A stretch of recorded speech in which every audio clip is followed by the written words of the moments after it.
Good afternoon, Harvest International Ministry. I'm Elijah White. I am Pastor Reynaldo White's son. And today, I got my obligatory Father's Day message.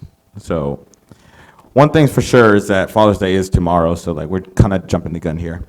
And for me, I'm not a father yet. I do want kids one day. But I have no children. I don't even have any pets. In fact, I think the closest thing to pets I have right now is the two gnats in my kitchen. And the little Roomba I got, I put little googly eyes on it. I name it Munchie. It comes out every day at 4 o'clock to clean my floors. And yeah, it's like a pet to me.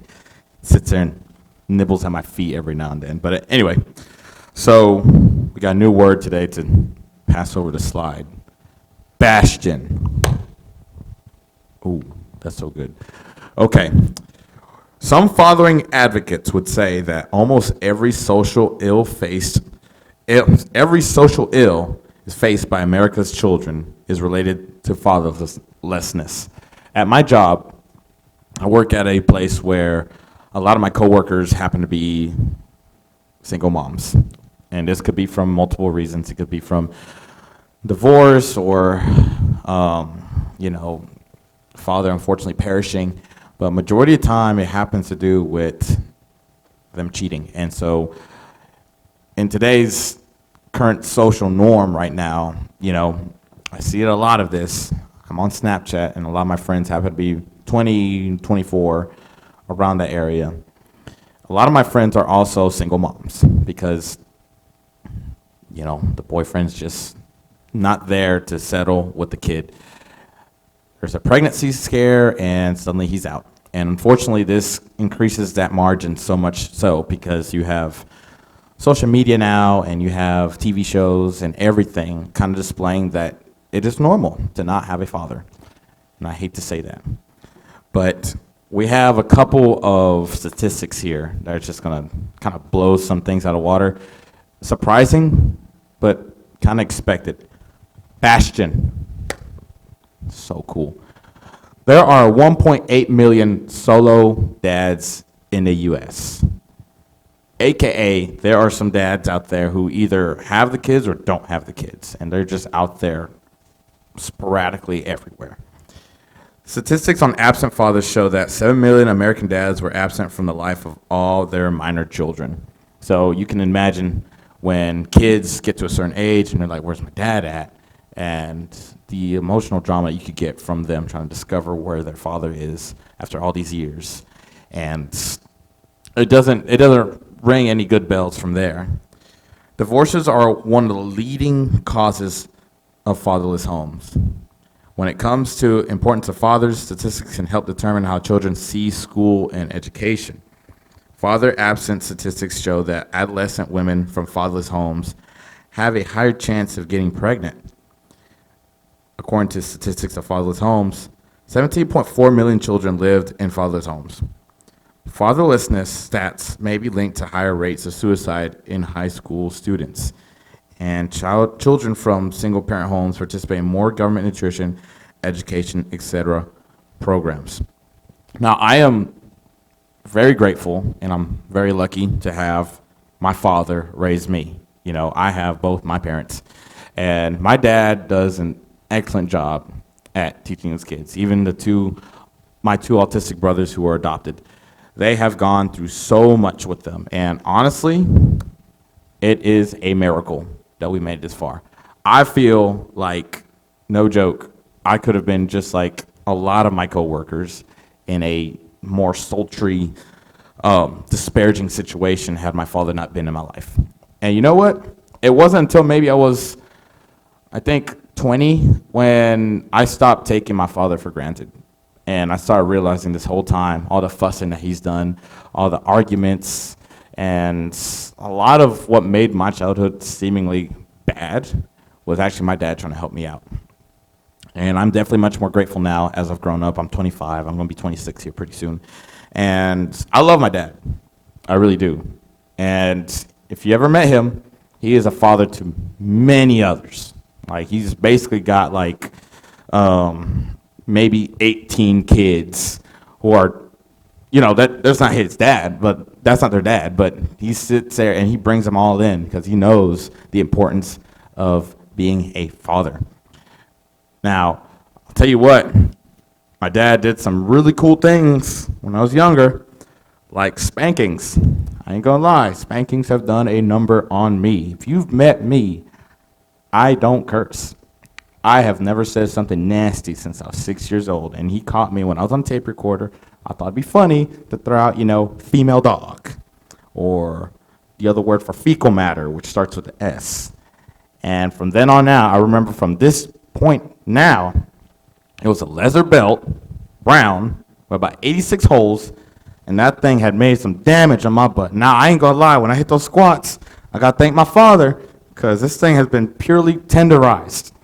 I'll be looking good in the mirror just because of my father's spankings. And that's why you won't hear me cursing up to now, because that stuff works. And that's how a father should work. He raised me in the way that he should see fit. And you know what? I came out pretty all right. Still got some little things here and there. I'm not perfect. But what I'm saying is it could have been a lot worse.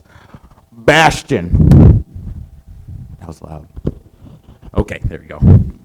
If a father does not go to church, even if his wife does, only one child in 50 would become a regular worshiper. 1 in 50. That should tell you enough right then and there.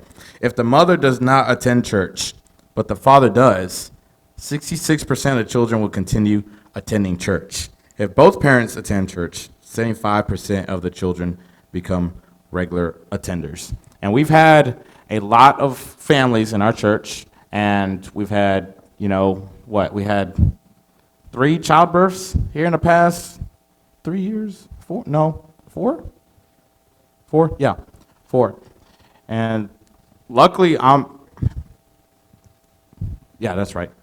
I'm happy to say that we got the whole nuclear American family going on here. We got wife and husband, and then a child. So it takes a village to raise a child, and I'm proud that we have that going on here. Bastion. Proverbs 22:6. Train up a child in a way he should go. Even when he is old, he will not depart from it. And just to go back on me being spanked as a child, my father spanked me for many other reasons. Like that one time I accidentally stole a FedEx toy truck from a Dollar General. I will never forget that. Up to now, I look at FedEx trucks with severe angst. I just sit there and I'm like, dang it, man. If I had never picked up that truck. And you know what? I've never stolen. Maybe I've stolen some fries from my past girlfriend. You know what I mean? Maybe I've taken that cookie from the jar. You know what I mean? Back at my parents' house. But that doesn't really count, right? But it does come down to where fathers become that caretaker, to where they are the ones who have that voice to punish their children. And their children behoove them to listen to their fathers. And you know what? And there are some women out here, there are some women out here who have to deal with the kids all on their own. Single moms. And you guys, honestly, your job is not easy. And I commend you for doing what you do and raising up your children all by yourselves, because that is a serious feat altogether. Major props. Bastion. Okay, cool. That's so cool. The role of father begins even before the baby is born. Bonding with your partner and supporting them is just as important as raising a child. One large part of being a father is a role model, and children observe and mimic their parents. Having a healthy relationship with your spouse and children can speak dividends in the future.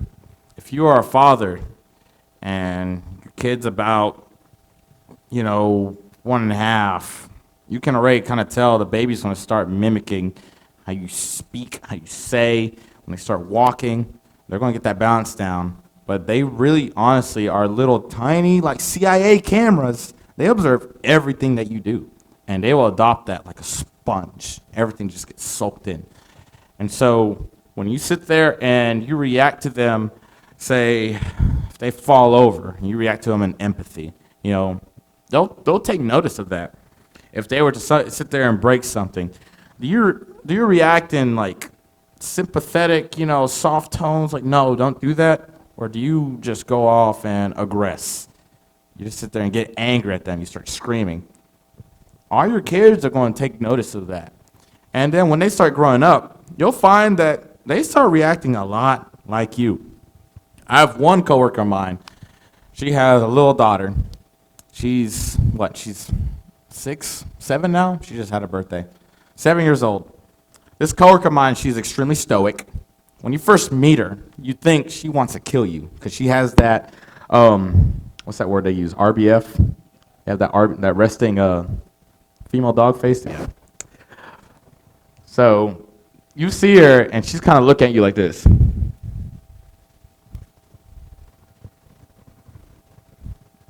you're like, what's her problem? What's her problem? Like, you know what I mean? Like, what's the deal? You come up to her, and she'll kind of check her jaw almost, like, what's your name? And when I first met her, I thought my neck was going to get slashed. I was like, my name's Elijah. How are you? She's like, I'm good. She walks off. Like, what? That's so mysterious. Anyway, she tends to have this very strong woman-like appeal, and she is a single mother. It's almost like she is adopting both the feminine and the masculinity side of parenting. And I freaking adore her for it because she is actually pretty cool. When you get to know her, she's actually super sweet. Just with a tinge of spicy sauce in there because, like, she can be real spicy. She'll tell you things up real quick. When I first met her daughter, oh my gosh, it was a carbon copy. Except her daughter's like a darker shade than her. So we went somewhere. We went to some sort of restaurant of some sort. And she brought her daughter along. And so you have my coworker kind of walking in, like, strutting her stuff. And then you have the little daughter kind of like prim and proper, arms to herself, looking down. She seems kind of, frettish, feverish in a way. I don't know. But she sits down, her head's still down. And every time someone spoke to her, she'd look up like this. I was like, Samantha, your daughter is just like you. And she's like, oh, I know. And she's going to act right. And you can see her little daughter just kind of like, you know what? But I went to her house one time. And turns out that little girl is happy as can be. I cannot believe it. She became a whole different being back at home. Like, she's running around. She's happily talking to me. I was honored when she said, thank you for bringing the games that one day that I showed up. I was like, I'm honored. And I think I ever feel that way for a little kid, you know what I mean? But that's just how that parenting should go. And it really shows. It really does show. My father, he has always been very stoic as well. I've had situations in the past where I mess up something real bad. And, he raises his voice. He'll tell me things that kind of hurt. But you know what? If I wouldn't be the person I am now had he not done that. And luckily, when it came to finding jobs, working part-time here or there, I was always the best worker. Not even to toot my own horn here. But it was because the way I was raised by my father. It just made it seem like I was raised by a drill sergeant. Everything that they asked me to do, I did it. I did it quickly. And that became a norm for me. Everyone was always asking, like, who are your parents? And I'd be like, Ronaldo White and Jennifer White. And they'd be like, you're a good kid. I'm like, thank you. And I'll pass that along to my dad. And you know what? He takes honor in that. He really does. And I'm very grateful that I can maintain that. It works out in the end. Bastion. Deuteronomy 6:7. These commandments I give you today are to be on your hearts. Impress them on your children. Talk about them when you sit at home and when you walk along the road, when you lie down, and when you get up. And being a great father, you must understand that our God, the Father, God is love. And this was remarked multiple times in our previous messages from our other guest speakers, like my little sister and Miss Brittany. God is love. So when it comes to your children, you have to understand that they sit there and they become not only a part of you, they become a clone of your part. That's just how it is. And if you're able to sit there and be a great example and a good role model to them, they're going to grow up to be great. There's a morals dilemma that I've had when I was doing Uber and Lyft years ago in Birmingham and Mobile, Alabama. And it was the fact that, I work typically at nighttime. So I get a lot, I say a lot, maybe 1 out of 10 of my passengers are like a drunk husband or father of some sort. They typically come in the car, and I have a lit up car. There's a dangerous amount of aftermarket lighting in my car. It looks like cash cab. So immediately you have these drunk folks get in the car and they're like, what the explicitive is this? You know what I mean? And I sit there and that's a solid icebreaker. I'm like, I just got bored and I decided to deck my car out. They're like, wow, explicitive. And from then on, they start talking about, their experience with cars, whether they're a mechanic or they work in body shop, things of that nature. They are hammered, mind you. They are absolutely drunk. And at some point, I find out, they're a father, they're a husband of some sort. And I'm like, okay, cool. You know what I mean? How many kids you got? Oh, I got like 3, da, da, da. My wife is a total explicitive, you know what I mean? You're like, okay, all right, cool. That works out.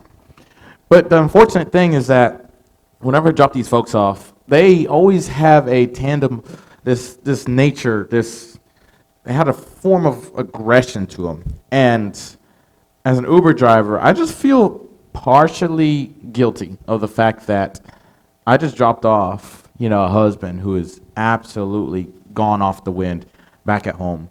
What are the chances he's back home abusing the kids, abusing the wife? Drinking does that. And I hate to say, I'm not 100% against drinking, but I am 100% against getting drunk enough to where you don't even recognize who you are in the mirror. It's not flattering. And for me, it's pitiful and embarrassing because I've helped people in that regard, and who knows what could have happened beyond after I dropped them off. But being a good father, I feel like, is something that requires a lot of work.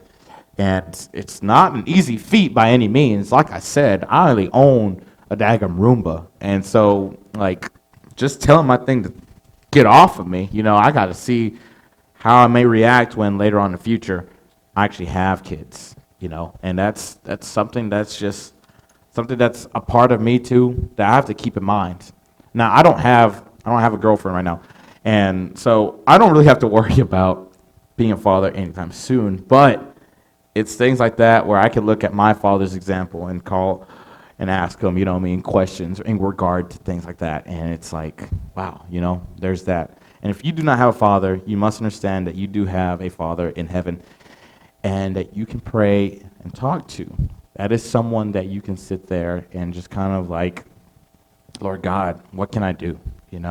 If you throw that out there, there's so many answers that could be said.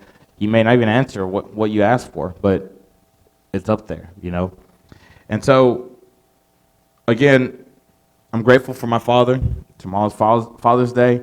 I got him some crazy shirts, and he is going to probably hate me for about 10 seconds because they're embarrassing shirts. But regardless of that, I thank you for joining me today. This is all I have. And hopefully, maybe sometime in the future, when I have possibly gotten a child, I could come back and rehash on this subject.